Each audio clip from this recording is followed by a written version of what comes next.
Assalomu alaykum, hurmatli birodarlar. Bugungi murojaatimiz Ro'ziyoxonga yordam berishlik maqsadida keldik.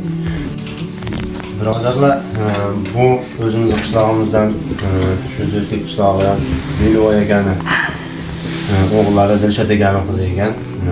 Ko'rib turibsizlar, qizimizni Alloh taoloning sinovi bilan Allohdan qo'layoqlari yaxshi ishlamas ekan.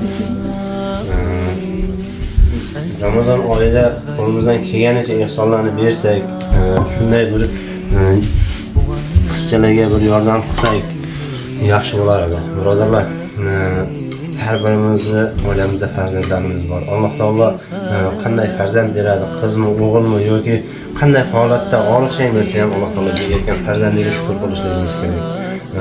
Birodarlar, bee'tibor bo'lmaylik. Shu qizchamizga bir kolyaska kerak ekan, eshikka chiqishlikda, eshikni yurishlikda, tabiatga chiqishligi uchun bir kolyaska kerak ekan.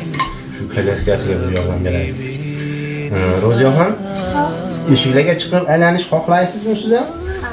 Birodarlar, holatni ko'rib turibmiz. Maqsadimiz kimdir qo'limizdan kelganicha birodarlarimizga, muhtoj oilalarga yordam berishlik, birodarlar.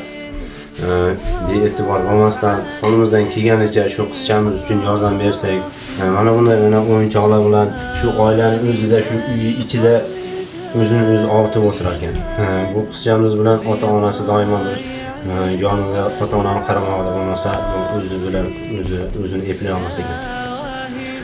Shuning uchun bir ko'ngil bo'lib, Ramazon oyida o'z beradigan zakotlarimiz bo'lsa, ehsonlarimiz bo'lsa, shu qizchamiz uchun ayamasdan yordam bersak. Birodarlar, qaranglar, bu qizcha juda ham ravon gapirar ekan, chiroyli gapirar ekan, harakatlari chiroyli. Faqatgina Allohning bir sababi bilan qo'l oyog'i ishlamas ekan.